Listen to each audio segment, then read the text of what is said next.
Okay, company law में आज हम लोग डिस्कस करेंगे regarding incorporation of a company. मतलब हम लोग कंपनी को किस तरह से इनकॉर्पोरेट कर सकते हैं।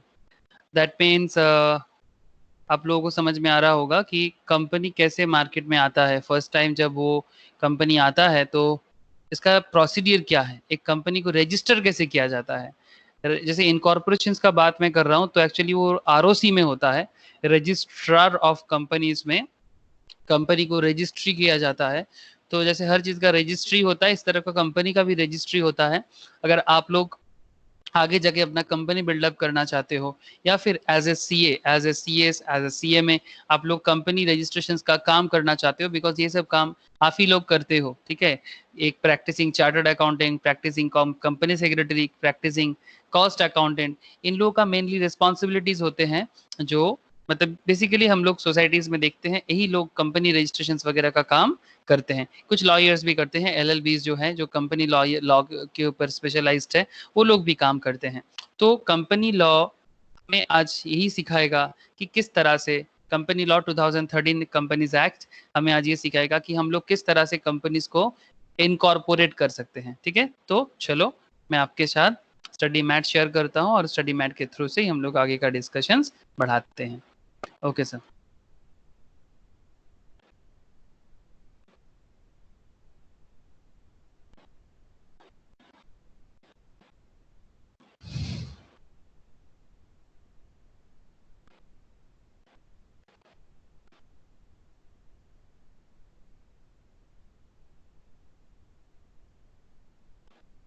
ओके, क्या स्क्रीन शेयर हुआ आप लोगों के साथ?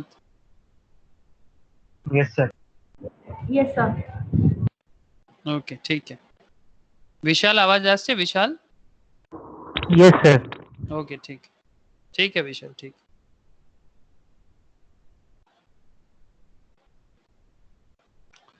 तो बेसिकली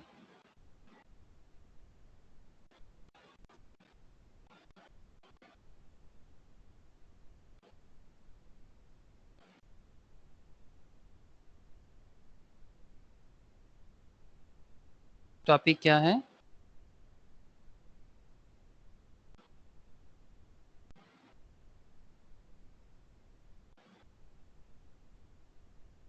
इनकॉर्पोरेशन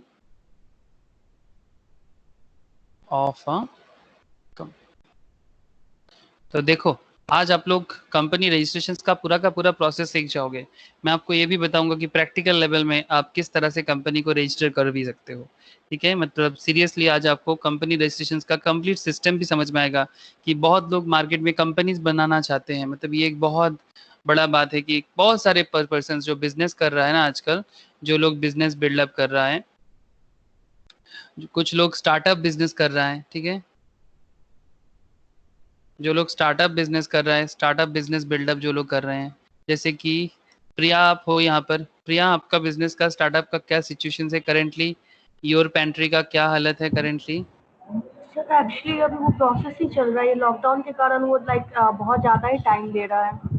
अच्छा, तो प्रिया एक स्टार्टअप कर रहे हैं, ठीक है। तो प्रिया का जो yourpantry.com है, प्रिया स्टोरी स्पेलिंग ठीक है ना मेरा? Correct sir.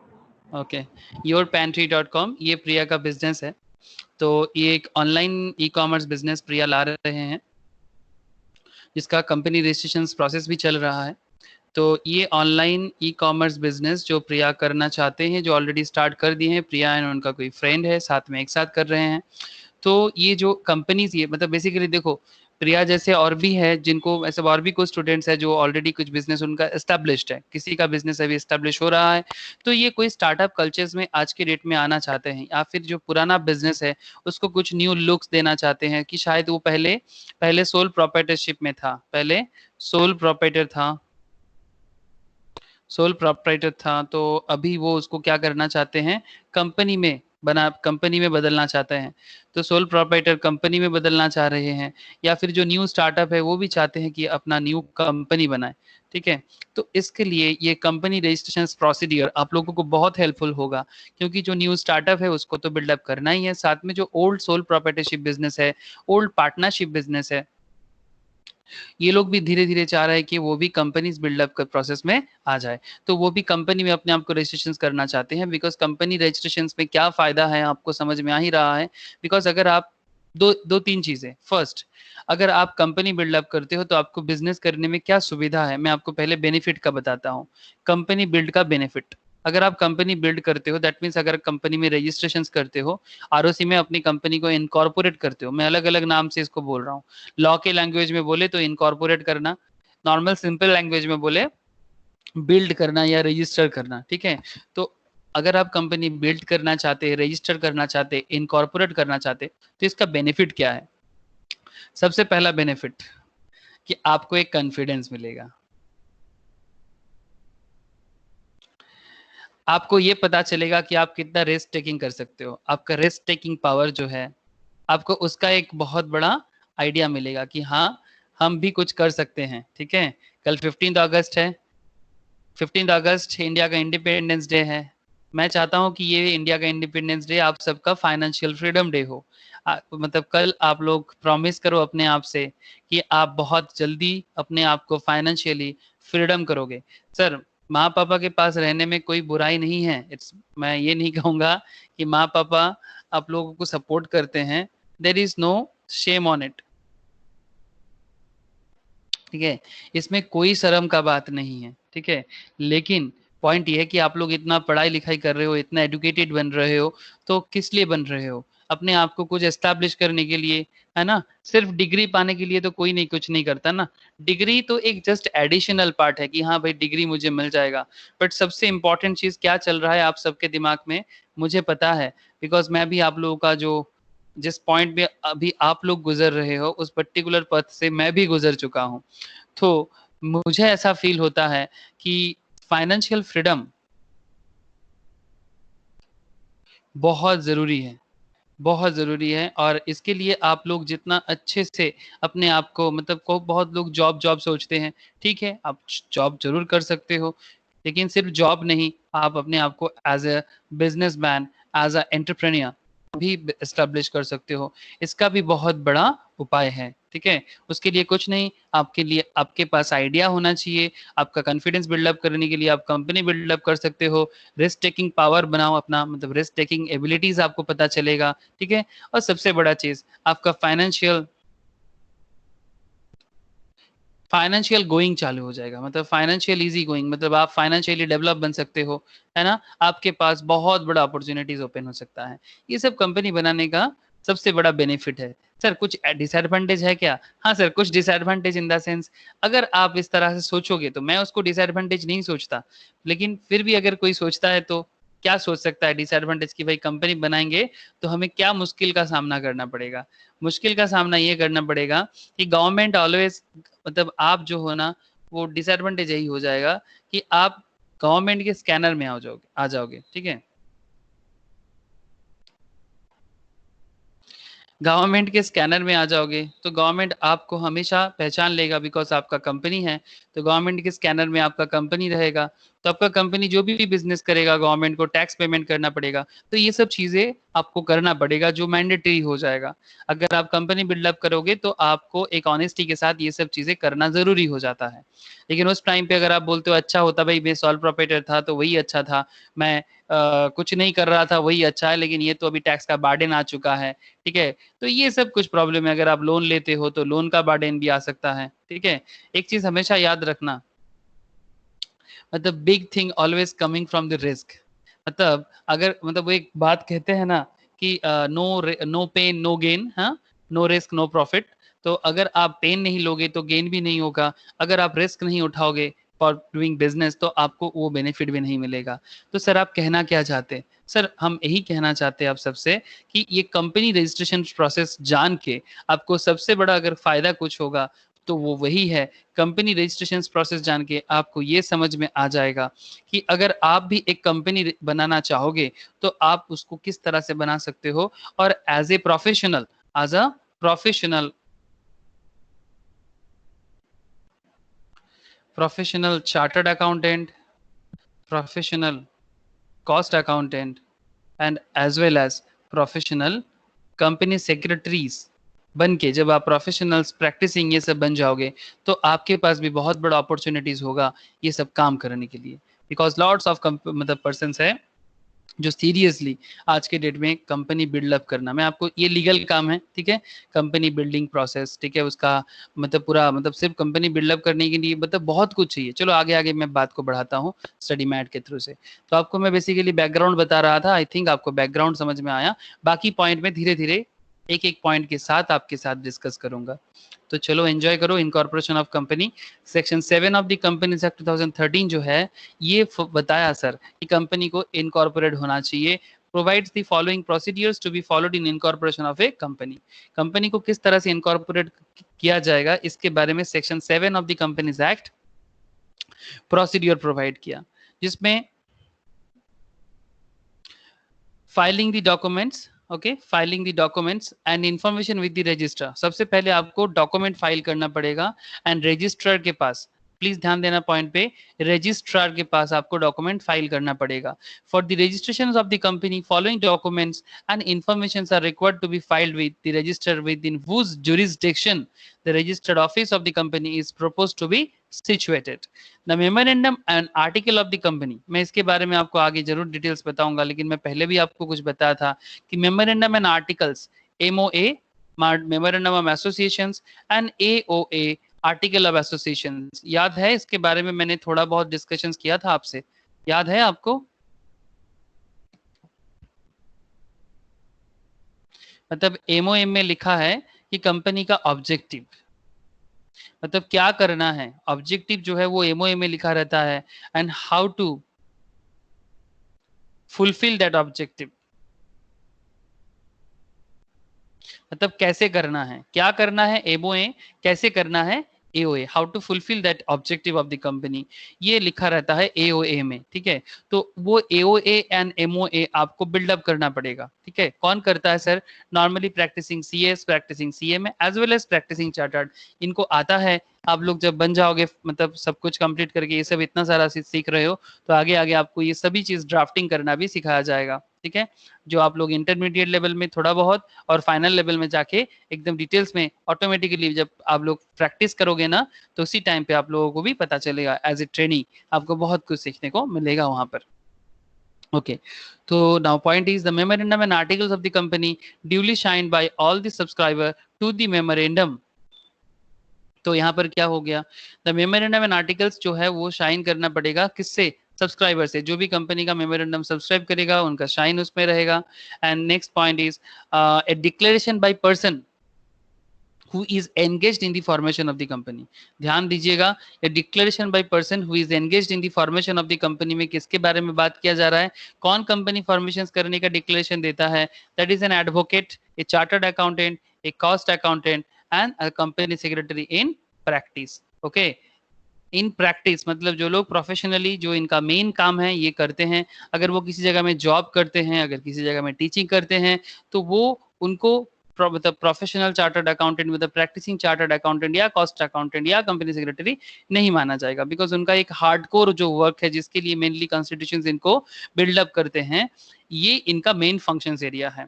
अगर आजकल बहुत ज्यादा वर्सिटैलिटी आया है तो कोई कुछ भी कर सकता है, लेकिन जो इनका मेन फंक्शनलिटी है इसी के लिए इनको जाना जाता है। आप लोग भी बनोगे obviously. And by a person named in this article, director, manager, secretary of the company, that all the requirement of this act and the rules made thereunder in respect of registration and matters precedent or incidental thereto have been complied with। मतलब सारा का सारा details मतलब इनके हिसाब से, ठीक है, डायरेक्टर, सेक्रेटरी, कंपनी का मैनेजर, सबके हिसाब से होना चाहिए और उनका डिक्लेरेशन होना भी जरूरी है। सर प्लीज एक बार मुझे बताना कि क्या आप लोगों को पॉइंट समझ में आ रहा है कि जब एक कंपनी को इनकॉर्पोरेट किया जाता है तो उसमें क्या क्या डॉक्यूमेंट जरूरी होता है।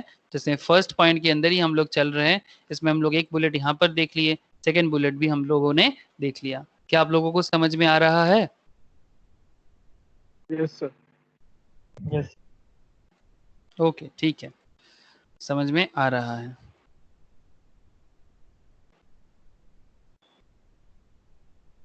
नेक्स्ट नेक्स्ट पॉइंट में क्या बातें करना चाहिए हमें? नेक्स्ट पॉइंट में बातें करना चाहिए a declaration from each of the subscriber to the memorandum and from persons named as the first directors if any in the article stating that, मतलब डिक्लेरेशन ये भी देना पड़ेगा कंपनी रजिस्ट्रेशन करने के टाइम पे, ईच ऑफ द सब्सक्राइबर मतलब जो भी कंपनी का शेयर्स का सब्सक्राइबर होगा या फिर मेमोरेंडम का सब्सक्राइबर होगा, declaration from each of the subscriber to the memorandum and from persons named as the first directors, अगर आर्टिकल में लिखा है तो उनका भी डिक्लेरेशन चाहिए। ही इज नॉट, क्या क्या होना चाहिए उनका, क्या डिक्लेरेशन होना चाहिए कंपनी का डायरेक्टर बनने के लिए, क्या क्या, मतलब देखो मतलब क्या लिखा होता है कि कंपनी का डायरेक्टर बनने के लिए आपको क्या डिक्लेरेशन देना पड़ेगा। फर्स्ट ऑफ थिंग वो जो होगा, he is not convicted of any offence, मतलब उनके ऊपर कोई चार्ज नहीं होना चाहिए, कोई चोरो चक्का, किसी को खून किया हुआ, ठीक है, खूनी वगैरह कुछ भी, ठीक है।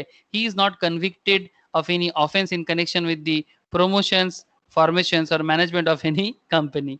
मतलब आप यहाँ पर समझ पा रहे हो, यहाँ पर चोरो चक्का का मतलब क्या है, चोर चक्का खूनी मतलब बेसिकली इससे पहले कोई घोटाला तो नहीं किया है ना, ठीक है। He is not convicted of any offence in connection with the, किसी बिजनेस को प्रमोट करने के टाइम पे क्या कोई घोटाला किया है उसने पहले, क्या किसी कंपनी के फॉर्मेशन करने के टाइम पे कोई घोटाला था, या फिर कोई मैनेजमेंट में कभी कोई करप्शंस किया है, या फिर किसी कंपनी को बिल्डअप करके फिर वहां से पैसा वगैरह लेके भाग गया है। अगर ऐसा कुछ है तो फिर मतलब जिसके अगेंस्ट में पुलिस केसेस है या फिर किसी ऑफेंस के कारण उनके पुलिस में कोई कुछ भी बहुत बड़ा सड़ा कुछ है, तो फिर इन दैट केस उसको उसका नाम डिक्लेयर डायरेक्टर के पोस्ट में नहीं आ सकता, ठीक है। या फिर नॉर्मल छोटा मोटा केसेस में भी थोड़ा दिक्कत होता है, ठीक है। तो आई होप आपको ये समझ में आ रहा है। He has not been found guilty, he has not been found guilty of any fraud or misfeasance of any breach of duty to any company under this act or any previous company law during the last 5 years। Last 5 साल में उसके नाम पे किसी भी तरह का guilty, किसी भी तरह का फ्रॉड, किसी भी तरह का मिसफेसेंस, दैट मीन्स कुछ भी गलत काम, ठीक है, या फिर ब्रीच ऑफ ड्यूटी। आप लोगों को ब्रीच ऑफ ड्यूटी मतलब समझ में आता है, ब्रीच ऑफ कॉन्ट्रैक्ट, ठीक है, breach of contract. Breach of contract कुछ कैसा हो सकता है सर, कुछ आइडिया मैं दे सकता हूँ। ब्रीच ऑफ मिसफियंस या फिर ब्रीच ऑफ कॉन्ट्रैक्ट कुछ ऐसा हो सकता है, सपोज आपने कंपनी बनाने के लिए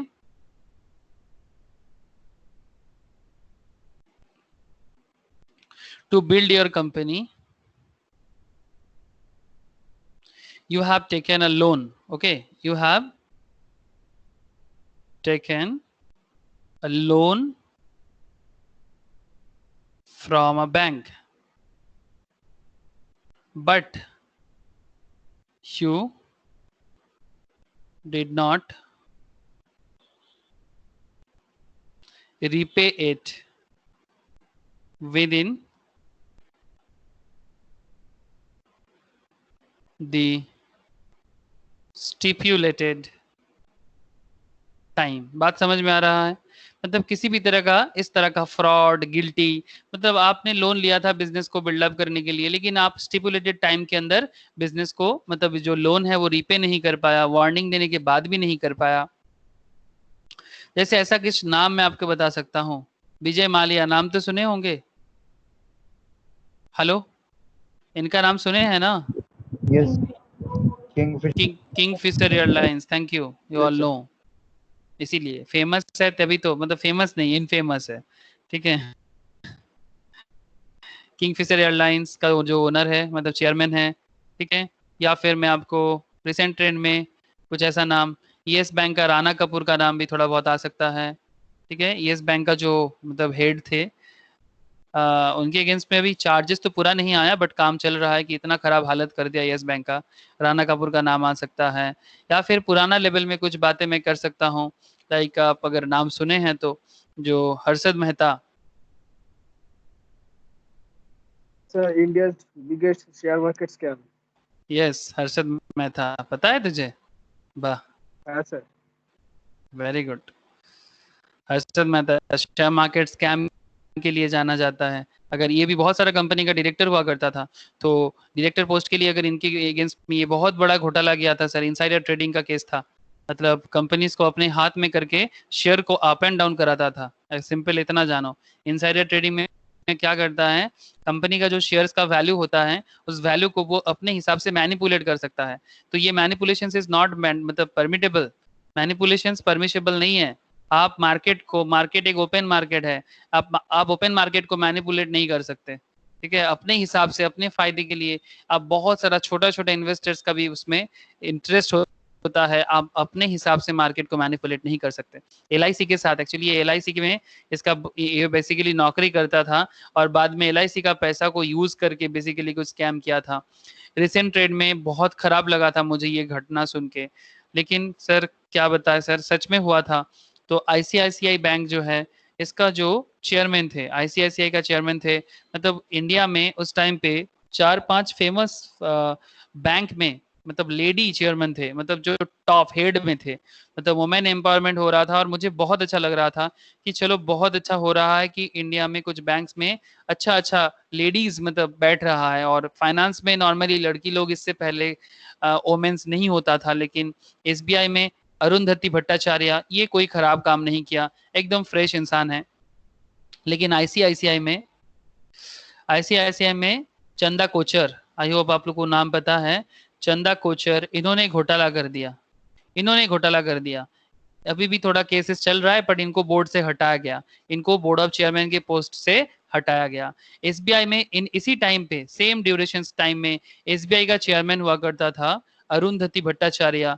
बट क्या गजब का प्राइड के साथ इन्होंने SBI को चलाया, बहुत अच्छा बिजनेस। उस टाइम पे SBI नहीं दे पाता था, लेकिन SBI में किसी भी तरह का डिफॉल्टिंग, किसी भी तरह का मतलब इस तरह से अरुंधति भट्टाचार्य इतना अच्छा डिसिप्लिन इनकलकेट किया था SBI के अंदर, जो सीरियसली एक एग्जाम्पल बना, ठीक है। तो उस टाइम पे एक्सिस बैंक में थे, सेम टाइम पे आई थिंक अभी भी एक्सिस बैंक में वही है या फिर थोड़ा चेंजेस हो सकता है, शिखा शर्मा।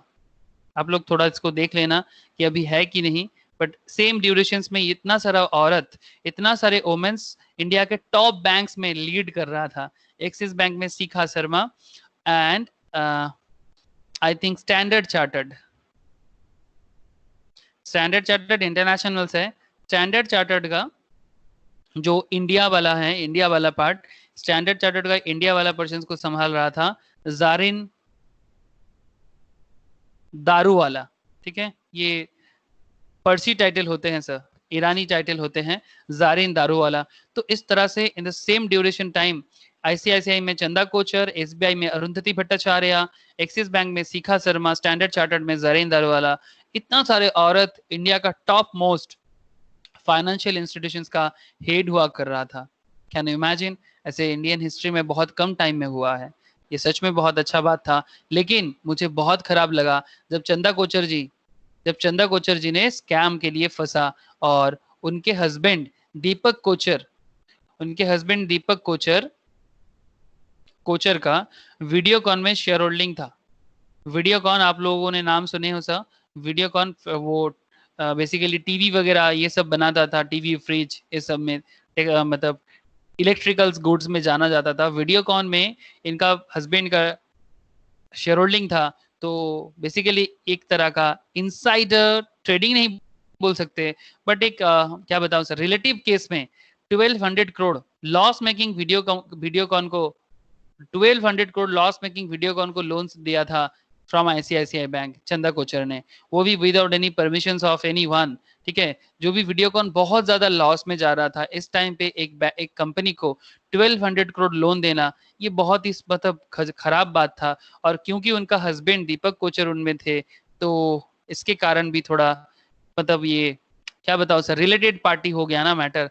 तो आप एक बैंक के चेयरमैन हो, आपको न्यूट्रली सोचना चाहिए, आपका हस्बैंड के लिए आप बैंक नहीं चलाते, ठीक है। बैंक में आप बैठते हुए, एक पब्लिक लिस्टेड कंपनी है, वो RBI के कंट्रोल में आता है, उसमें पब्लिक कंपनी है, वो स्टॉक मार्केट में लिस्टेड है, उसमें हो सकता है वीडियोकॉन में आपका हस्बैंड है, लेकिन इसके मतलब ये नहीं कि आप एक लॉस मेकिंग कंपनी को मतलब विदाउट एनी मतलब proper paper work, without any proper financial strongness आप किसी को इस तरह से लोन प्रोवाइड कर सकते हो। तो बाद में चंदा कोचर जी को बोर्ड से हटना पड़ा सा।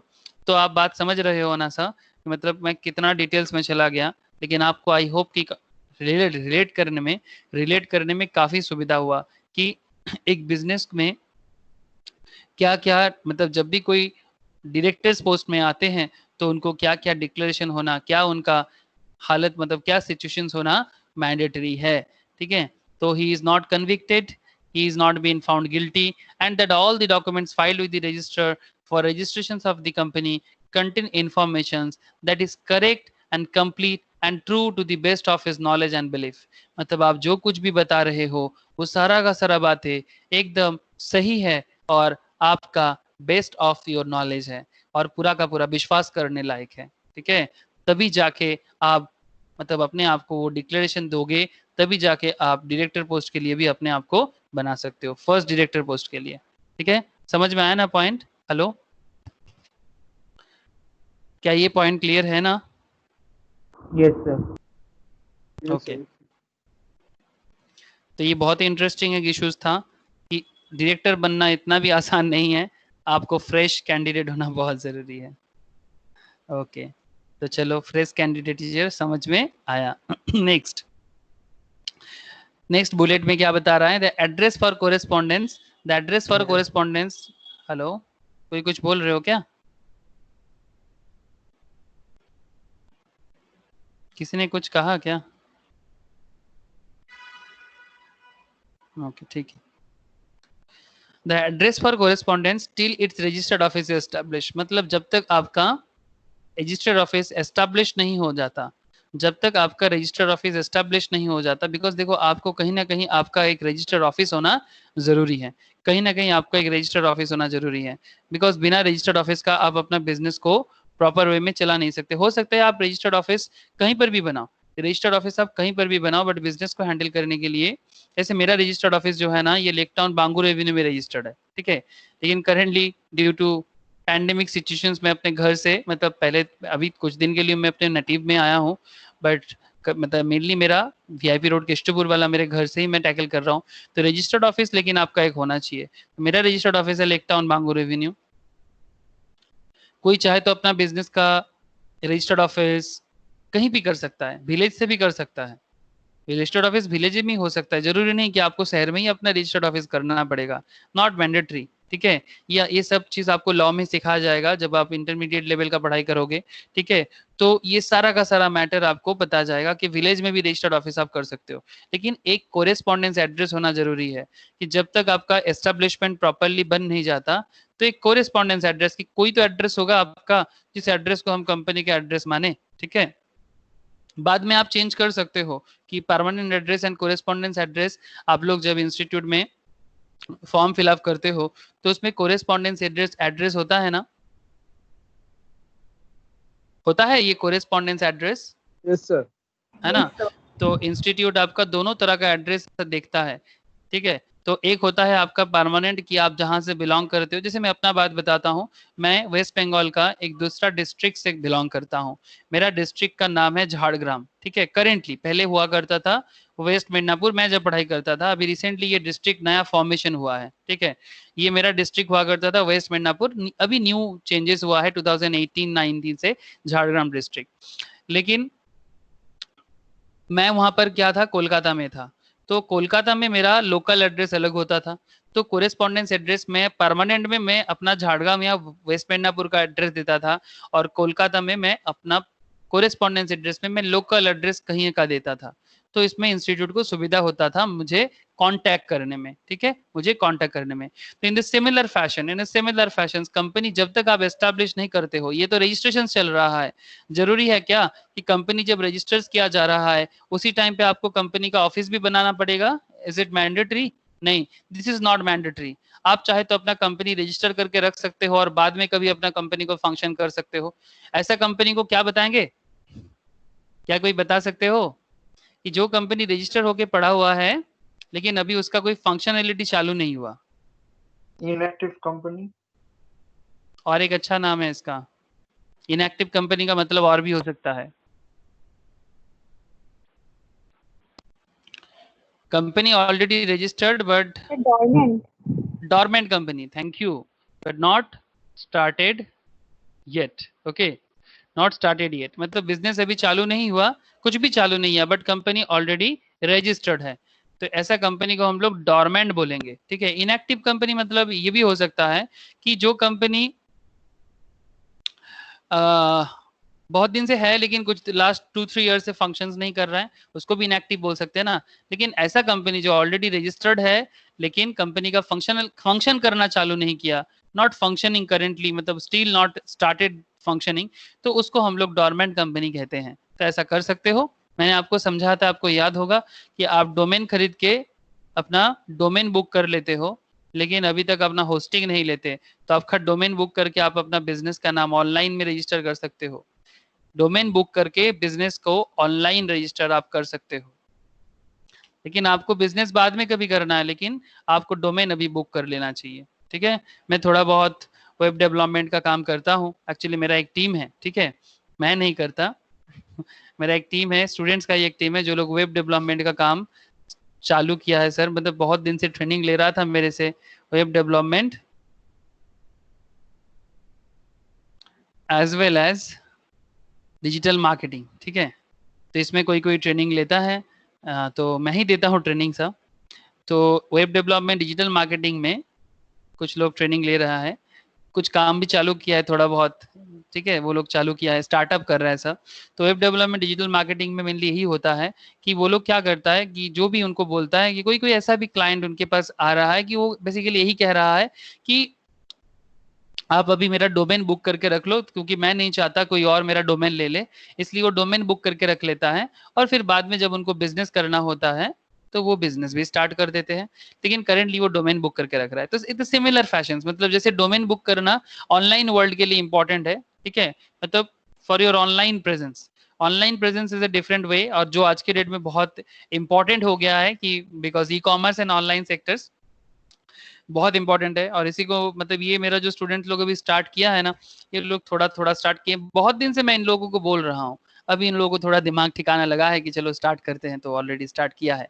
चलो अच्छा लग रहा है कि कोई कुछ कर रहा है, नहीं तो और कुछ नहीं सर, इतना दिमाग खाता हूँ मैं आप लोगों का लेकिन कुछ करते हो तो अच्छा लगता है कि चलो इतना दिमाग मैं आप लोगों का खाया, आप लोग भी मेरा खाए, लेकिन कुछ तो काम हुआ। चलो कुछ तो काम होना चाहिए, कुछ तो हुआ है, कुछ हो गया है, ओके। कुछ हुआ था, कुछ हुआ है, लेकिन अभी कंपनी बना लेते हैं। तो इस तरह से आप कंपनी का नाम भी चेक कर सकते हो। मैं आपको अभी दिखाऊंगा कि अगर आपके मन में ऐसा कुछ चल रहा है तो आप कैसे कंपनी का नाम बुक कर सकते हो। कंपनी का नाम, मैं डोमेन का बात नहीं कर रहा हूँ, कंपनी का बात कर रहा हूँ। इट्स अ फुल्ली गवर्नमेंट के साथ कनेक्टेड लीगल मैटर्स में बात कर रहा हूँ, ठीक है, ओके। तो एड्रेस पर कोरेस्पोंडेंस आपको समझ में आया, ओके, समझ में आया।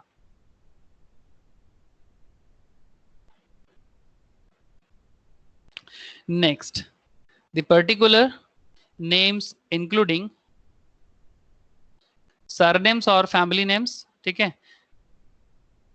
मतलब क्या क्या होना चाहिए, नेम होना चाहिए, सरनेम होना चाहिए, फैमिली नेम्स होना चाहिए, रेसिडेंशियल एड्रेस होना चाहिए, उसका नेशनैलिटी क्या है वो भी इंपॉर्टेंट है। बाबा बांग्लादेशी लोग बहुत भर्ती है, बहुत सावधान। बांग्लादेशी से मुझे कोई प्रॉब्लम नहीं है, लेकिन वो लोग इतना ज्यादा इलीगल इमिग्रेंट कर रहा है ना, ये बहुत खतरनाक बात है। इतना ज्यादा बांग्लादेशी इलीगली इंडिया में रह के बहुत प्रॉब्लम कर रहा है, जो भी हो। तो मैं आई am not anti Bangladeshi, but अगर वो लोग इलीगली इंडिया में अगर घुसेगा और इंडिया का पॉपुलेशन को, स्पेशली बंगाल जैसे पॉपुलेशन में प्रॉब्लम क्रिएट करेगा, और उसको अगर कोई पॉलिटिकल पार्टी सपोर्ट करता है, तो ये अच्छा बात नहीं है। बिकॉज ऑलरेडी वेस्ट बंगाल का पॉपुलेशन 10 करोड़ का है।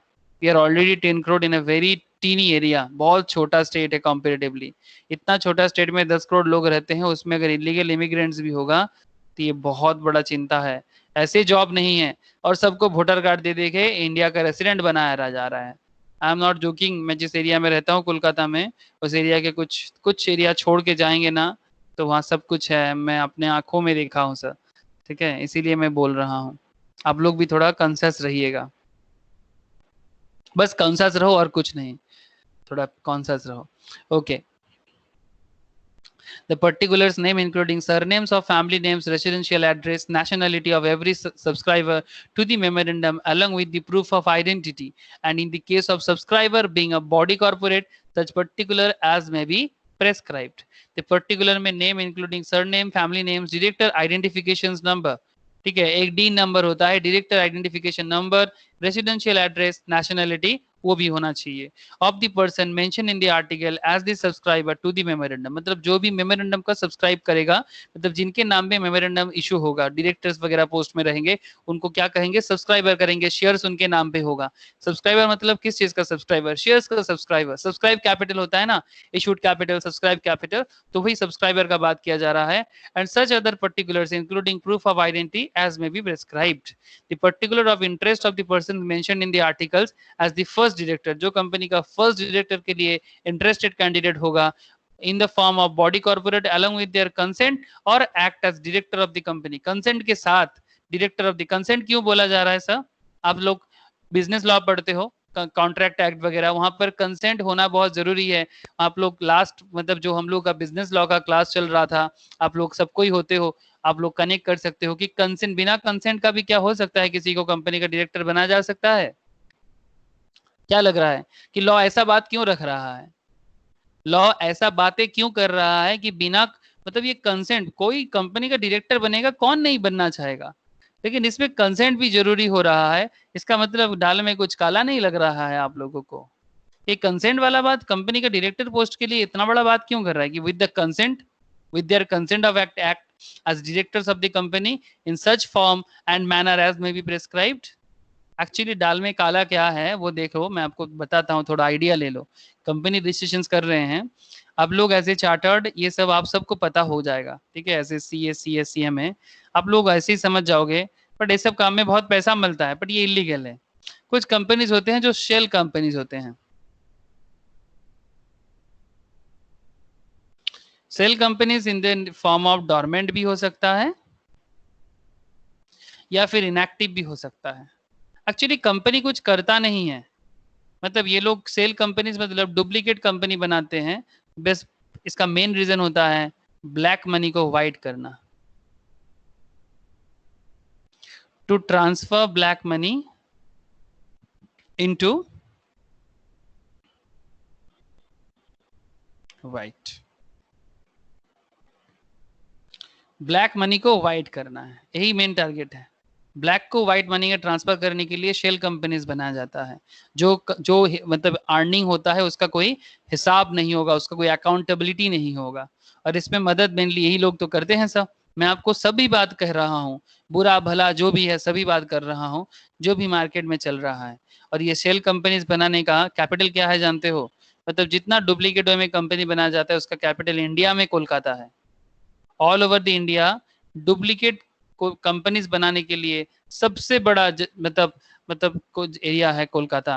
बिकॉज कोलकाता में ना बहुत सस्ते में कुछ लोग मिलते हैं, chartered CMA as well as CS, बड़ा सस्ता में मिल जाता है, और बहुत लोग ये सब काम के साथ अपने आप को कनेक्ट कर लेता है। आप लोग करोगे कि नहीं करोगे ऐसा काम, ये फुल्ली अप टू यू, ठीक है। बट मैं आपको एज ए टीचर इतना बताऊंगा कि इसमें और कुछ नहीं, देश में काला धन और बढ़ता है, ठीक है, देश में इलीगल मनीज और बढ़ता है। मतलब क्या बताऊं सर आपको, आप जो समझना है समझ लो, लेकिन सर ये सब रजिस्ट्रेशन प्रोसेस का ही एक हिस्सा है। बहुत काम मिलता है सर ऐसा कंपनी रजिस्ट्रेशन करके, ठीक है। मतलब आप सोच भी नहीं सकते, लाखों करोड़ों रुपए का इनकम होता है, ठीक है। मतलब 10 करोड़, अगर किसी के पास 10 करोड़ का ब्लैक मनी है, हो ही सकता है सर, कितना लोग है कमाने वाले, लेकिन ये 10 करोड़ का ब्लैक मनी अपने घर में नहीं रख सकता क्योंकि रेड पड़ सकता है। आप बात मेरा समझ पा रहे हो क्या? अगर आपके पास 10 करोड़ का ब्लैक मनी है तो क्या आप घर में रखोगे? What do you think? क्या 10 करोड़ का ब्लैक बैंक मनी घर में रखोगे? क्या बैंक में रखोगे? ना सर बैंक बिल्डिंग में के रखो लिए। बैंक में रखोगे तो वो बैंक में, आपको मैं एक चीज बता देता हूँ, अगर आप लोग कभी भी बैंक में 10 लाख से ज्यादा रुपया जमा करते हो, ठीक है, 10 करोड़ छोड़ो, अगर आप 10 लाख से ज्यादा अमाउंट बैंक में कभी भी, सेविंग्स में स्पेशली, चाहे सेविंग्स हो, FD हो, कुछ भी हो सकता है, अगर आप जमा करते हो तो ये इनकम टैक्स के स्कैनर में चला जाता है। बिकॉज आप सबको पता है ना, या जिसको नहीं पता मैं बताता हूँ कि इनकम टैक्स का जो स्लैब है उसमें इंडिया में जो करेंटली स्लैब चल रहा है that is up to 2.5 lakh, nil, कोई टैक्स नहीं है। Greater than 5 lakh to 10 lakh, greater than greater than 5 lakh up to 2.5, oh sorry, I'm sorry, 2.5 lakh to 5 lakh 5%, greater than 5 lakh to 10 lakh 20%, and greater than 10 lakh at the rate of 30%. This is our current income tax slab, standard slab यही है। ठीक है, तो आप लोग समझ पा रहे हो ना कि 10 लाख के ऊपर जाने से अगर आपका इनकम 10 लाख से ज्यादा होता है तो आप ऑब्वियसली टैक्सेबल पर्सन हो जाते हो, और अगर आप उसके हिसाब से सरकार के घर में टैक्स जमा नहीं करते हो तो आप ऑटोमेटिकली इनकम टैक्स के स्कैनर में आ जाओगे। ये आप ध्यान रखिएगा अपना savings account and as well as आपका फिक्स डिपॉजिट अकाउंट मेंटेन करने के टाइम पे। मतलब अदरवाइज बार बार और कुछ नहीं, चेकिंग हो सकता है, डरने का बात नहीं है। ठीक है, और एक चीज मैं आपको बता दूं, ऐसे रूल्स तो है कि आप टू 2.5 लाख नील, लेकिन अगर आपका इनकम 5 लाख तक होता है ना तो भी आपको गवर्नमेंट के घर में कोई टैक्स देने का जरूरत नहीं होता है, एज पर करेंट प्रोविजंस। आप लोगों में से जो लोग इंटर लेवल का पढ़ाई कर रहे हो उनको पता है, जो लोग इंटर में नहीं हो उनको मैं बाद में बताऊंगा कि किस तरह से ऐसा हो सकता है, बिकॉज ये एज पर इनकम टैक्स के प्रोविजंस के एक नया प्रोविजंस है।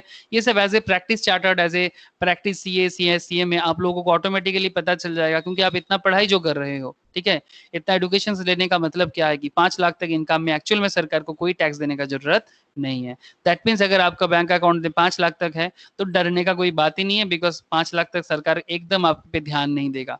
बट हाँ, अगर 10 लाख क्रॉस करता है तो ये बैंक को ऑटोमेटिकली, मतलब ये बैंक के पास, मतलब इनकम टैक्स डिपार्टमेंट का पूरा एकदम कनेक्शन से वो जो पता फटाक से बता देगा भाई इस पर्टिकुलर पर्सन का 10 लाख से ज्यादा अमाउंट बैंक में जमा हुआ है।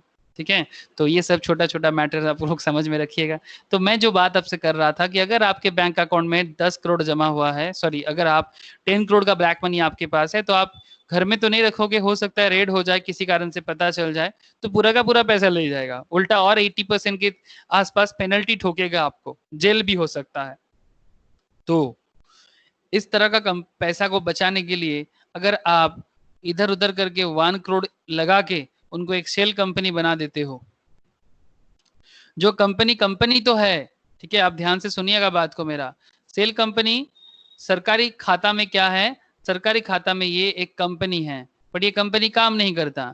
लेकिन अगर आप 10 करोड़ में से 1 करोड़ लेके 9 करोड़ में कंपनी का क्या बना के दोगे, कंपनी का कैपिटल बना दो, 9 करोड़ कंपनी का कैपिटल बना दो। और फिर अगर बाद में पूछे भाई बिजनेस क्या है, तो फिर आप बोलते हो कि बिजनेस में उतना अच्छा कर नहीं पाया और आपका कैपिटल जो है वो धीरे धीरे आप विद्रॉ कर लेते हो, या फिर कुछ ना कुछ एक्सपेंस वगैरह दिखा के, रिलेटिव्स वगैरह के नाम पे कुछ भी एक्सपेंस करके, परचेस दिखा के, सब कुछ डुप्लीकेट वे में, परचेस डुप्लीकेट, सेल्स डुप्लीकेट, ठीक है, एवरीथिंग, प्रोडक्शन भी duplicate, each and everything duplicate बना के, और सीए का छप्पा लग जाता है ना तो सब कुछ एकदम शुद्ध हो जाता है। ठीक है, इस तरह का बहुत चल रहा है सर। ठीक है, ऐसा मतलब ये बहुत बड़ा करप्शन का एरिया है। मतलब जो भी करप्शन होता है ना चारों तरफ, इसमें इनका ही हाथ होता है। मतलब वो एक गाना है भगवान भगवान जी के ऊपर, राम जी के ऊपर आई थिंक, गाना मुझे बहुत अच्छा लगता है, जगजीत सिंह का गाना है, बोलता है तू ही बनावे तू ही बिगाड़े। हाँ, मतलब तू ही बनाता है और तू ही बिगाड़ता है। मतलब ये देश में अगर यही बना सकता है देश को, देश का फाइनेंशियल स्ट्रक्चर, देश का करप्शन अगर कोई रोक सकता है तो वही लोग रोक सकता है, और अगर बिगाड़ सकता है तो वही लोग बिगाड़ सकता है। मतलब आप समझ लो कि आप क्या पावरफुल हो, आप क्या पावरफुल हो। देश का ईच एंड एवरीथिंग, चाहे घोटाला, आपको मैं सीरियसली बता रहा हूं, चाहे घोटाला किंगफिशर का हो, किंगफिशर का घोटाला पता है आप सबको, कितने का घोटाला किया है किंगफिशर?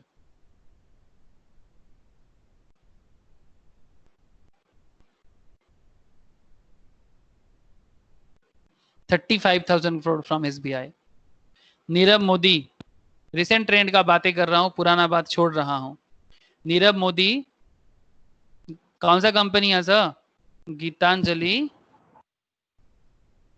James and jewels. कितने का घोटाला है? आई थिंक 11,000 करोड़ के आसपास।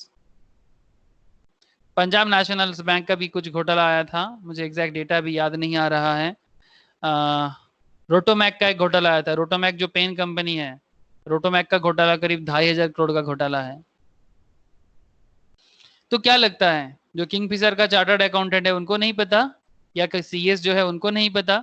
क्या गीतांजलि जेम्स एंड ज्वेल्स का जो सीए है, सीएमए है, उनको नहीं पता? सबको पता है सर, उनके साइन बिना कंपनी का पत्ता तक नहीं हिलता। तो वही सर इसीलिए सर मैं बोल उधर रहा हूँ। उधर हाँ नाम बोल। उधर थोड़ी है। क्यों नहीं पकड़ेगा? पकड़ लिया है सर, लाइसेंस छीन लिया है। अभी इन सब पे कार्रवाई चल रहा है, इन सब पे अभी कार्रवाई चल रहा है। जब भी प्रूव हो जाएगा, जब कंप्लीशन हो जाएगा, तो क्यों नहीं लेगा? देखेगा कि सच में सीए का कितना गलती है। किंगफिशर का केस कुछ ऐसा चल रहा है कि वो बिजनेस चला नहीं पाया, लेकिन अगर चला नहीं पाया तो इतना लोन क्यों उठाया? क्या लॉस मेकिंग सिचुएशंस में ही लोन लिया था? और उस टाइम पे क्यों लोन दिया था? इसमें एसबीआई का ताब मतलब बहुत बड़ा बड़ा ऑफिसर्स भी फंस सकता है। ठीक है, ऐसा होता है सर। ठीक है, बहुत सारा सीए का लाइसेंस छीन लिया गया है सर। सीए का लाइसेंस चला जाएगा, लाइसेंस चला जाएगा तो क्या करेगा सर? सर लाइसेंस फिर से कभी मिल सकता है? हाँ मिल सकता है, again starting from the CPT और सीए फाउंडेशन। बहुत पेशेंस चाहिए फिर से कुछ बनने के लिए। आप लोग समझ पा रहे हो, इतना काफी है। चलो सर, मैं आपको बस समझा रहा हूँ कि कंपनी रजिस्ट्रेशन प्रोसेस कितना वाइटल है, और इसमें आप लोग कितना इंपॉर्टेंट रोल प्ले करते हो, और उसमें कितना क्या क्या डुप्लीकेसी होता है। आई जस्ट वांट टू, मैं बता रहा हूँ आपको कि इनकम का जगह भी आपको दिखा रहा हूँ, साथ में डुप्लीकेसी का एरिया भी दिखा रहा हूँ, और चारों तरफ क्या हो रहा है आप सब कुछ जानो। आप कुछ भी ना जानो ऐसा नहीं होना चाहिए, आप सब जानो, लेकिन करना वही है जो आपका दिल कहेगा।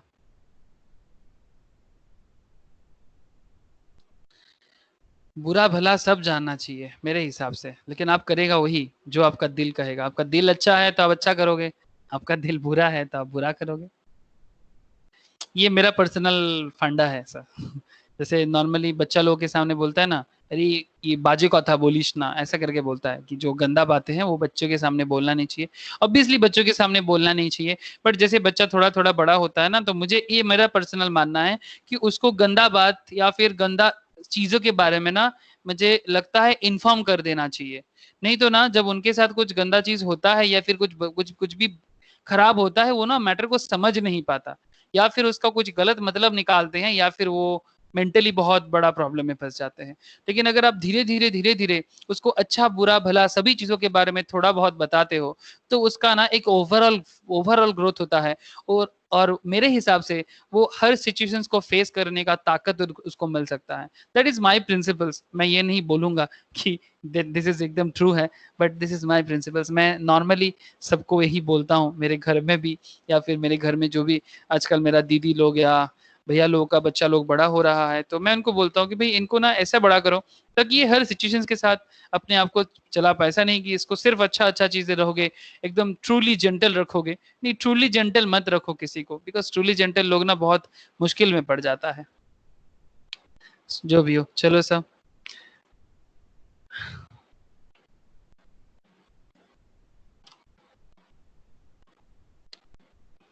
Next next is point number 2।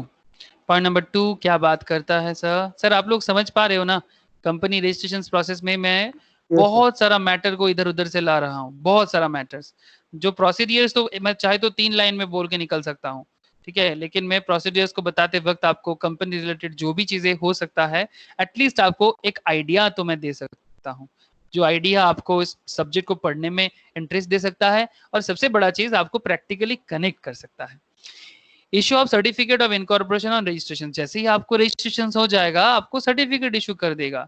The registered on the basis of documents and informations filed shall register all the documents and informations in the register and issue a certificate of incorporation in the prescribed form to the effect that the proposed company is incorporated under this act. Under this act मतलब 2013 Companies Act currently जो चल रहा है। Okay, next क्या होगा? जैसे आपका company registration process complete होगा, फिर आपको एक कॉर्पोरेट आइडेंटिटी नंबर मिलेगा। इस नंबर को बहुत ध्यान से रखिएगा, बिकॉज यही आपका आइडेंटिफिकेशन नंबर है। आप एक कंपनी हो, इसका सबसे बड़ा गवाह क्या है? आपका CIN number. Okay, corporate identity number. On and from the date mentioned in the certificate of incorporations, the register shall allot to the company a corporate identity number which shall be a distinct identity for the company and which shall also be included in the certificate. ये certificate में रहता है. Maintenance copies of all documents and informations. The company shall maintain and preserve at its registered office copies of all documents and informations as originally filed till its dissolutions under this act. मतलब जो भी company का documents होगा like CIN number, registration certificate, ये सारा का सारा चीजें कहाँ रहना चाहिए? ये सारा का सारा चीजें कंपनी के रजिस्टर्ड ऑफिस में रहना चाहिए. Please point to be noted. आप अपने घर में नहीं रख सकते स्पेशल सिनेरियो छोड़ के, बट इसको आपको कहाँ रखना चाहिए? आपने रजिस्टर्ड ऑफिस में ही रखना चाहिए. कब तक? जब तक आपका कंपनी डिसोल्यूशंस ना हो जाए. डिसोल्यूशंस मतलब यू ऑल नो, जब तक कंपनी बंद ना हो जाते हैं तब तक आपको सारा का सारा डॉक्यूमेंट्स, सारा का सारा information regarding registration and everything आपको रजिस्टर्ड ऑफिस में ही रखना चाहिए. अगर रजिस्टर्ड ऑफिस गांव में है तो keep it in your village register मतलब हेड ऑफिस रजिस्टर्ड ऑफिस. अगर आपका ऑफिस शहर में है, छोटा टाउन में है, बड़ा सिटीज में है, जहां है वहां रखो, लेकिन रजिस्टर्ड ऑफिस में रखो. ठीक है? ओके, अच्छा पॉइंट था सर, ध्यान से रख सुनिएगा मैटर को. नेक्स्ट में मैं बातें करूंगा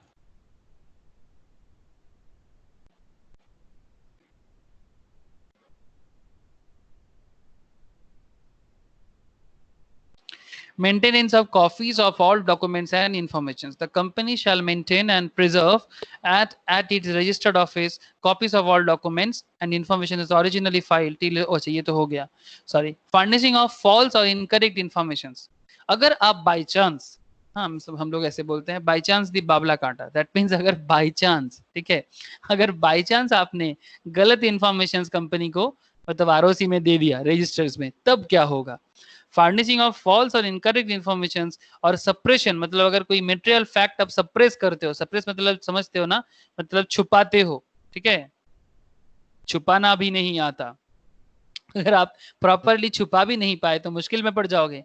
suppression of material fact, material मतलब important at the time of incorporation, that is the time of incorporations. If any person furnish any false or incorrect particular of any informations or suppress any material informations of which he is ever in any of the documents filed with the register in relation to registration of the company, he shall be liable of action of fraud under section 447 of Companies Act. आपको fraud माना जाएगा. ठीक है? Fraud company बनाने वाला, fraud company बनाने वाला, तो 447 में आपको फ्रॉड माना जाएगा. इसलिए कुछ भी इनकरेक्ट इंफॉर्मेशन मत दीजिएगा. ठीक है? मुश्किल में आ जाओगे, आपके नाम पे एक बहुत ही काला दाग पड़ जाएगा. Okay, point number 6. Company already incorporated by furnishing any false or incorrect informations or representations or by suppressing any material fact. मतलब कोई कंपनी ऑलरेडी रजिस्टर्ड है और उसमें इनकरेक्ट इंफॉर्मेशन है. ठीक है? मिस इंफॉर्मेशन इंपॉर्टेंट इंफॉर्मेशन है, इनकरेक्ट है, जो इनकरेक्ट इंफॉर्मेशन है जो इंपॉर्टेंट है, कुछ मटेरियल फैक्ट को उसने सप्रेस किया. अगर आपने गलत इंफॉर्मेशन सप्रेस किया, बहुत ही कोई वाइटल इंफॉर्मेशन आपने सप्रेस किया, छुपा दिया, तो क्या करना चाहिए? पोस्ट इनकॉर्पोरेशन के बाद क्या कोई उपाय है?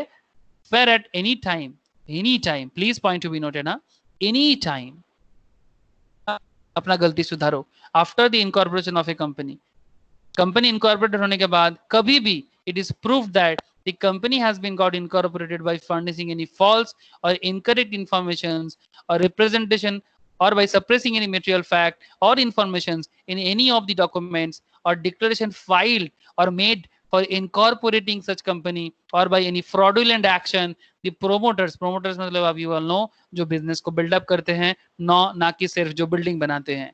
जो बिल्डिंग बनाते हैं वो भी प्रोमोटर है, बट प्रोमोटर का मतलब जो कोई भी बिजनेस को फर्स्ट टाइम प्रमोट करते हैं उनको प्रोमोटर कहते हैं. Okay.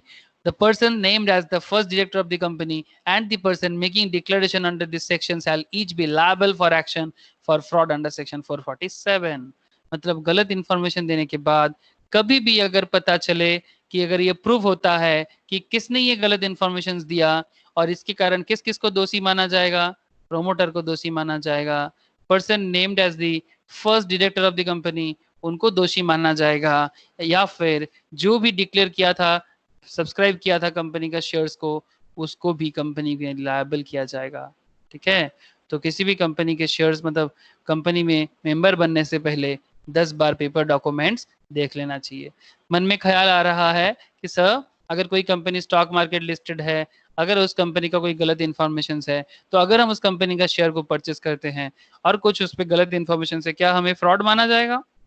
नहीं सर, ऐसा केसेस में नहीं होता है, बिकॉज सेबी इज देयर और सेबी ये सब चीज देख लेगा। एज ए स्मॉल इन्वेस्टर्स आपको इसका चिंता करने का जरूरत नहीं है। नॉर्मली जब आप कोई प्राइवेट कंपनी फॉर्म करते हो, इन दैट केस आपको ये सब मैटर थोड़ा सोचना चाहिए, अदरवाइज नहीं। पॉइंट नंबर 7 में ध्यान दीजिएगा, order of the tribunal. Order of the tribunal, tribunal मतलब एक्चुअली लॉ बोर्ड को ट्रिब्यूनल कहते हैं, लॉ बोर्ड या कोर्ट। कंपनी लॉ बोर्ड या ट्रिब्यूनल कहते हैं, order of the tribunal, where a company has been got incorporated by furnishing false और incorrect informations और रिप्रेजेंटेशंस और by suppressing any material fact or informations in any of the documents or declaration filed or made for incorporating such company by fraudulent actions। अगर आप इस किसी भी तरह का fraudulent, जैसे मैंने आपको अभी समझा रहा था ना कि सेल कंपनी बना रहे हो, बिजनेस नहीं करना है फिर भी कंपनी बना रहे हो, अगर आप ऐसा करते हो तो बाद में पता चले तो आपके साथ क्या होगा, आप समझ पा रहे हो ना? हाँ, इसीलिए तो मैं आपको इतना सारा स्टोरी कह रहा था, ऐसे थोड़ी ना बोल रहा था। मैं आपको बताऊंगा कि कोलकाता में क्या होता है। जस्ट ए मिनट होल्ड करना। कुछ एरिया है जो एरिया भयंकर है, लेकिन सर भयंकर पता भी नहीं चलता, वो भी भयंकर जगह में। Just a minute. तो ट्रिब्यूनल क्या देखता है, जो काम क्या है? Declaration filed made for incorporating such company or by any fraudulent action, the tribunal may, on an application made to it, on being satisfied that the situation so warrants, pass such orders as it may think fit for regulations of the management of the company, including changes, if any, in its memorandum and article in public interest or in the interest of company and its member as creditors, or direct that liability of the member shall be unlimited। वो बोलेगा कि अगर किसी भी तरह का खराबी होगा तो मेंबर्स का लायबिलिटी अनलिमिटेड कर देगा, कि अगर मार्केट में कोई पैसा बाकी है, कुछ भी प्रॉब्लम है, तो मेंबर्स का लायबिलिटी जो होगा ना उसको अनलिमिटेड कर देगा। मतलब बेसिकली अनलिमिटेड लायबिलिटी करने का मतलब क्या है कि उनके घर से जाके पैसा उठा के लेके आएंगे, है ना? अनलिमिटेड लायबिलिटी का मतलब I think you all understand, ये हम लोग कॉन्ट्रैक्ट एक्ट में डिस्कशंस कर चुके हैं कि अनलिमिटेड लायबिलिटी में क्या होता है कि हम अगर किसी मेंबर्स का अनलिमिटेड लायबिलिटी हो जाता है कि अगर वो किसी भी कंपनी को फ्रॉड करता है, लोन फ्रॉड करता है, तो बैंक वगैरह जाके उनके प्रॉपर्टी छीन के लेके आएगा। ठीक है, अगर किसी कोई भी तरह का फ्रॉड वो करेगा तो कंपनी के घर मतलब ओनर के मेंबर्स के घर में जाके पैसा लेके आ सकते हैं। यही अनलिमिटेड लायबिलिटी का डिसएडवांटेज है। तो ये किसको देखने का जगह है? ये ट्रिब्यूनल देखता है कि अगर कोई कंपनी फ्रॉड इंफॉर्मेशन के साथ, किसी धोखाधड़ी के साथ आता है और बाद में जब पता चलता है तब उनको इस तरह का डिक्लेरेशन दिया जाता है। डायरेक्ट क्या डायरेक्ट करता है? Removal of the company from the register. वो आरओसी से कंपनी का नाम ही हटा देगा, नामो निशान मिटा सकता है कि ऐसा कंपनी रह ही नहीं सकता। रिसेंटली जस्ट 2019 के स्टार्टिंग में कोलकाता में मतलब वेस्ट बंगाल में प्राइवेट कंपनीज ऐसा कुछ है जिसको लिस्ट आया था, करीब 1,500 कंपनीज, 1500 कुछ कंपनीज है प्राइवेट लेवल में जो डुप्लीकेट वे में था, काम नहीं कर रहा था। ठीक है, ऐसा 1,500 कंपनी को आरओसी से हटाया गया सर, आरओसी से हटाया गया। ठीक है, तो ये सब प्रोसेस आपको कहाँ पता चलेगा? ये सब पता चलने का जगह भी है। जस्ट मिनट में बताता हूँ। Pass an order for the winding up of the company. Order pass करेगा tribunal. Winding up of the company मतलब कंपनी को कंप्लीटली बंद कर डालो। ठीक है, कंपनी को कंप्लीटली बंद कर डालो। Pass such other orders as it may deem fit. कुछ और ऑर्डर भी दे सकता है जो उनको ठीक लगेगा, कुछ और ऑर्डर भी दे सकता है जो ट्रिब्यूनल को ठीक लगेगा, जो कंपनी लॉ बोर्ड को ठीक लगेगा। बात समझ में आ रहा है ना? हेलो, आप सब कनेक्ट कर पा रहे हो कि नहीं कर पा रहे? Yes sir, yes sir. Yes, sir. ठीक है। Provide that before making any order, कुछ भी ऑर्डर देने से पहले क्या करते हैं board, the company shall be given A reasonable opportunity. हाँ, मतलब जो लॉ बोर्ड है, ठीक है, ट्रिब्यूनल, लॉ बोर्ड को क्या नाम से जानेंगे? ट्राइब्यूनल या ट्रिब्यूनल, जो भी बोलो। ट्राइब्यूनल कुछ भी बोलने से पहले कंपनी को एक रीजनेबल मौका देगा, ऐसे नहीं कि एकदम आज बोला कल हट जाओ निकल जाओ, ऐसा नहीं है। आपको एक रीजनेबल अपॉर्चुनिटी मिलेगा of being heard in the matter, आपको सुनानी करने का मौका मिलेगा कंपनी कोर्ट में। उसके बाद आप सुप्रीम कोर्ट भी जा सकते हो, ठीक है, लेकिन पहले आपको एनसीएलटी जाना पड़ेगा, that is company law board, ठीक है, national company law tribunal, NCLT. इसके ऊपर भी आगे चर्चा करेंगे, यहाँ पर नहीं है, फिर आगे क्लास में चर्चा होगा। The tribunal shall take into consideration the transactions entered into by the company including the obligations if any contracted और payment of any liability. Tribunal क्या करेगा? Shall take into consideration the transaction entered into by the company, मगर company का कोई भी transaction हुआ है, जो आप लोग जर्नल लेजर करते हो, ट्रांजैक्शंस मतलब आप समझ गए, किसी भी तरह का बिजनेस लेन देन अगर वो करता है, इंक्लूडिंग उसका ऑब्लिगेशंस कुछ बाकी है, उसका कुछ पेमेंट कॉन्ट्रैक्टेड है, कोई लायबिलिटी बाकी है, वो सारा का सारा चीजें देखने का पूरा जिम्मेदारी लॉ बोर्ड का होता है। बचने का उपाय नहीं है, पर घोटाला इज देयर, ठीक है, बचने का कोई उपाय तो नॉर्मली नहीं है, पर there are lots of corruptions happening throughout the country. But हाँ, एक चीज है, धीरे धीरे करप्शन कम हो रहा है, उम्मीद की किरण है सर, उम्मीद की किरण बहुत है। चलो, उम्मीद की किरण के कारण आपको एक बहुत अच्छा उम्मीद के बारे में बताता हूं। एक simplified proforma for incorporating company electronically, एक बहुत ही सिंप्लीफाइड प्रोफार्मा आया है। ये नाम याद रखिएगा, बड़ा इंपॉर्टेंट है, स्पाइस, ठीक है, SPICE, ठीक है, स्पाइस। ये स्पाइस क्या है? Simplified proforma. ये ई को बड़ा मत कीजिएगा, मैंने गलती से कर दिया, ई को छोटा लिखिएगा, ये एक पैटर्न लिखा है। Simplified proforma for incorporating company electronically. The Ministry of Corporate Affairs has taken various initiatives for ease of business in a step towards easy setting up business. MCA has simplified the process of filing of forms for incorporation of a company through simplified proforma incorporate company electronically. चलो sir, इसको देखते हैं एक बार, इसको practically देख लेते हैं, किताब में लिख के बोरिंग सा हो सकता है। चलो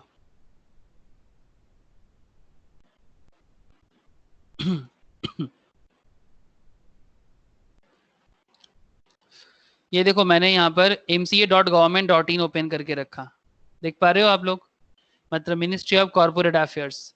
यहाँ पर जाके आप किसी भी कंपनी, एमसीए क्या करता है, एक्ट्स एंड रूल्स, मतलब ये कंपनीज एक्ट रिगार्डिंग एवरीथिंग यहीं पर मिलता है। इसी से आपका सिलेबस वाइज कुछ बनाया जाता है। अगर आप कुछ भी जानना चाहते हो, आप यहाँ पर जाके जान सकते हो। MCA work space, MCA services, data reports, contracts, help and facts, सभी चीज यहीं पर होता है, ठीक है, यहीं पर होता है। मैं कुछ चीजें आपको और दिखाता हूँ। ये देखो, यहाँ पर यूजर्स लॉगिन होते हैं, जो भी इसका यूजर्स है एमसीए का, वो यहाँ पर यूजर्स लॉगिन में जाके कंपनी का सारा डिटेल्स यहाँ पर देख सकता है, एवरीथिंग। जैसे यहाँ पर अगर आप एमसीए सर्विस में जाओगे, एक बार आप थोड़ा जूम करो, मैं यहाँ पर आपको दिखा रहा हूँ, आप जूम करके देख सकते हो कि क्या क्या काम करते हैं। क्या आप देख पा रहे हो? थोड़ा देखो कंपनी सर्विस में, ये देखो स्पाइस देख पा रहे हो सर? Yes, sir. हाँ, जो अभी हम लोगों ने पढ़ा वही स्पाइस, मतलब एक simplified proforma for incorporating a company, मतलब कोई भी कर सकता है अगर आप चाहोगे तो, ठीक है, अगर आप चाहोगे तो आप कर सकते हो, ठीक है। सीन नंबर फाइंड कर सकते हो, आपका सीन नंबर क्या है, मतलब corporate identity number. Check company name, ठीक है, अगर आप कंपनी का नाम चेक करके देखना चाहते हो कि ऐसा नाम कोई है कि नहीं, तो अगर आप अपना नाम बुक करना चाहते हो तो आप बुक करके रख सकते हो, ठीक है। ईच एंड एवरीथिंग, हर चीज हो सकता है, ठीक है। अगर आपको लगता है कि नहीं, हम थोड़ा चेक करके देखो, आप यहाँ पर कंपनी का नाम देना चाहते हो, देखो जस्ट यहाँ जाओ, यहाँ देखो कंपनी का name. Stakeholders are requested to ensure that proposed name selected does not contain any word as prohibited in section 4 subsection 2 and 3 of the Companies Act 2013, read with rule 8 of the Companies Rules 2014, ठीक है। Company LLP का नाम दो, ठीक है, activity type लिखो, ठीक है, फिर सर्च करो, ठीक है।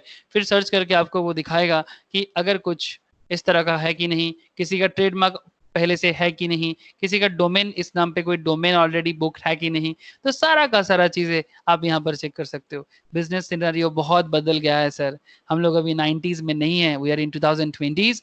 हम आपको इतना ही रिक्वेस्ट करेंगे कि ये सब मॉडर्न चीजें के साथ आप लोग प्लीज जुड़ जाओ, और बंगाल को, इंडिया को, हाँ, अपने अपने स्टेट को, जो भी जहां से बिलोंग करते हो, कुछ कोशिश करो अपने आप को उस लेवल में पहुंचाने का, अपने स्टेट को उस लेवल में पहुंचाने का, और एक प्रॉपर बिजनेस एनवायरनमेंट बिल्डअप करो प्लीज। वो एक पुराना सिस्टम पे जो चल रहे हैं ना हम लोग, हाँ, हम लोग कभी कभी मुझे ऐसा लगता है कि करंट सिनारियो को देख के जो चारों तरफ हो रहा है, इट्स माय पर्सनल फीलिंग्स बता रहा हूँ, कभी कभी कुछ लोगों को, मतलब मैं कुछ लोग नहीं सर, मतलब मैक्सिमम को देख के मुझे कभी कभी ऐसा फीलिंग होता है कि हम 1970s में हैं। सीरियसली 1970s में जो मूवीज देखता था ना, मुझे कभी कभी ऐसा वाला फीलिंग आता है कि हम लोग सच में 1970s में हैं या हम लोग 2020 में हैं। ठीक है सर, अभी तो कोरोना चल रहा है। अरे सर, कोरोना अपना काम कर रहा है, हम तो सिर्फ रह के अपना अपडेशन तो ले सकता है ना। कोरोना आज है, कोरोना थोड़ी ना रोज रहेगा, और अगर वो रहेगा भी तो हम उसको मार के रहेंगे। लेकिन हम अपना अपडेशन क्यों बंद करें, हम अपने आप को लेवल अप करने में क्यों क्यों रोक के रखे। हम सिर्फ किताब में कंपनी रजिस्ट्रेशन प्रोसेस है, हम सिर्फ प्रोसेस पढ़ के चले गए, हाँ, लेकिन हमने कभी सोचा ही नहीं कि क्या सच में कंपनी रजिस्ट्रेशन हम खुद कर सकते हैं। नॉर्मल सिनारियो में स्टूडेंट्स क्या करते हैं, स्टडी मैट में ये दिया हुआ है, ठीक है, इट्स अ नॉर्मल स्टूडेंट्स। मतलब देखो, अब टीवी में एक ऐड आता था, ठीक है, ये टीवी का ये ऐड ना मुझे ना बहुत अच्छा लगता है। टीवी के ऐड में वो एक पॉइंट आता था कि नॉर्मल स्टूडेंट्स है, एक है मिंटोस जिंदगी और एक है नॉर्मल जिंदगी। आप लोग कभी मिंटोस का ऐड देखे हैं कोई? हाँ, एक स्टूडेंट्स आता था पहले, फिर वो Yes. मिंटोस, जो जब भी जैसे ही मिंटोस खा लिया उसका दिमाग ओपन हो गया। तो नॉर्मल स्टूडेंट्स क्या करेगा, वो सिर्फ इसको, अरे भाई इनकॉर्पोरेशन ऑफ कंपनीज का पॉइंट ना याद नहीं हो रहा है, वो बस इसको याद करेगा और इंस्टीट्यूट में मतलब जाके एग्जाम में जाके इसको उल्टी करके आ जाएगा। फिर जिंदगी जाए भाड़ में, क्या फर्क पड़ता है। बट मिंटोस जिंदगी कुछ और ही करता है। जो मिंटोस मिंटोस का जो पॉइंट ऑफ व्यू है, मिंटोस लाइफ, हाँ, मैं चॉकलेट का प्रमोशन नहीं कर रहा हूँ, मैं बस ऑब्जेक्टिव का प्रमोट कर रहा हूँ, जो आइडिया बिहाइंड दिस कि मिंटोज लाइफ क्या बताता है कि भाई इनकॉर्पोरेशन ऑफ कंपनी, सच में कंपनी इनकॉर्पोरेट हम लोग कर सकते हैं आगे जाके। आज तो हम लोग स्टूडेंट्स हैं, कि एज ए स्टूडेंट भी मैं ये काम कर सकता हूँ, एज ए ट्रेनिंग बन के मैं क्या कर सकता हूँ। जब आप अपना आर्टिकल ट्रेनिंग चूज करेंगे तो आर्टिकल ट्रेनिंग के टाइम पे ट्राई करो सर बिग कंपनीज में काम करने का। अगर आपको मौका मिले, PwC, KPMG, मैं स्टेटस देता रहता हूं सर रेगुलर, कुछ ना कुछ मेरे पास अपॉर्चुनिटीज दिखता है, PwC, KPMG, E&Y, आप लोग देखते रहिएगा, और जैसे ही आपका टाइम होगा आप अप्लाई भी कर दीजिएगा। और सबसे बड़ा चीज कि आप अपने आप को बनाइए उसके जैसा। तो PwC, KPMG, E&Y या फिर JP Morgan, ठीक है, आप इस तरह का कंपनी के लिए अपने आप को बनाइए प्लीज, ताकि आपको इवन जो स्मॉल कंपनी, स्मॉल फार्म्स है, फार्म स्मॉल हो फर्क नहीं पड़ता, लेकिन अगर फार्म का जो CA है करंट लेवल में, जो प्रैक्टिसिंग चार्टर्ड है या प्रैक्टिसिंग CA में है, CA है, वो अपने फार्म को किस लेवल में लेके जाना चाहते हैं, उनके ऑब्जेक्टिव अगर बड़ा है तो स्मॉल फार्म भी खराब नहीं होगा। लेकिन अगर उनका ऑब्जेक्टिव बहुत ही मतलब पुराना टाइप का है तो स्मॉल फार्म में मत जाइयो, अपने आप को बड़ा कुछ सोचो। मतलब I am not against the small firm, क्योंकि हर कोई छोटा रहता है फिर बाद में बड़ा होता है, लेकिन स्मॉल फार्म के केस में आप देखो कि आपका जो मतलब प्रिंसिपल हो गए वहां पर, वो principal as a CA, as a CMA, as a CS, वो कितना मॉडर्न है। मतलब आप सोचोगे कि आपको इंटरव्यू में वो लेगा कि नहीं, बट आप भी सोचना प्लीज, सिनारियो बदलो कि क्या आप उनके, मतलब वो आपको लेगा कि नहीं। इससे भी बड़ा इंपॉर्टेंट, क्या आप उनके पास काम करने के लिए रेडी हो, ये बड़ा मुद्दा है। मतलब आप उनका भी अपडेशन देख लेना, सिर्फ वो आपका इंटरव्यू ले, मैं आपको ऐसा रेडी नहीं करना चाहता। आप उनका इंटरव्यू तो मत लो क्योंकि वो अच्छा शोभा नहीं देता, बट आप अपना डिसीजन चूज कर सकते हो। मैं अपना स्टूडेंट्स को ऐसा देखना चाहता हूँ, seriously I am not joking.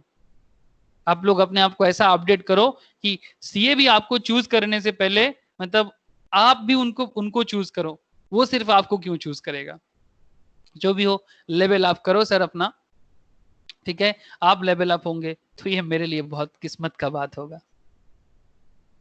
Okay sir, तो ये था मिनिस्ट्री ऑफ कॉर्पोरेट अफेयर्स का कुछ पॉइंट्स जो मैंने आपके साथ शेयर किया।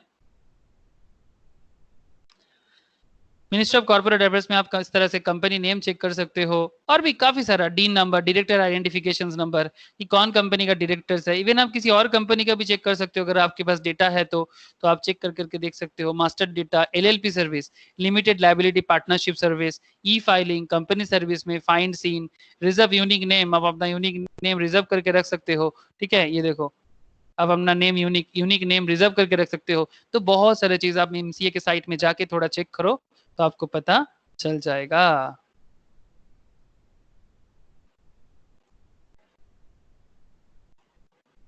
ओके, तो ये था इनकॉर्पोरेशन ऑफ कंपनी का एक ओवरऑल ओवरव्यू। एक पॉइंट है, ये रजिस्ट्रेशन करने के बाद इफेक्ट क्या होता है, रजिस्ट्रेशन करने के बाद क्या इफेक्ट होता है, इसमें मैं आपको नेक्स्ट दिन ही बताऊंगा कि रजिस्ट्रेशन करने के बाद क्या क्या इफेक्ट होता है। मैं आज और आपको कुछ नहीं बताऊंगा, रजिस्ट्रेशन में ही मैंने आपको मेन फोकस किया ताकि आप रजिस्ट्रेशन के फोकस कर पाओ। ठीक है, नेक्स्ट दिन रजिस्ट्रेशन का इफेक्ट एंड और भी कुछ केस स्टडीज है, and after that companies act में बहुत ही फेमस कुछ पॉइंट है, वो भी आपके साथ मैं डिस्कस करूंगा। तो आज के लिए मैं ज्यादा और कुछ नहीं, इतना ही बताता हूँ। आपके सामने मैं आता हूँ 2 मिनट, अगर आपको कुछ भी पूछना है, अगर आपको समझ में आया कि नहीं मुझे थोड़ा बता दीजिएगा।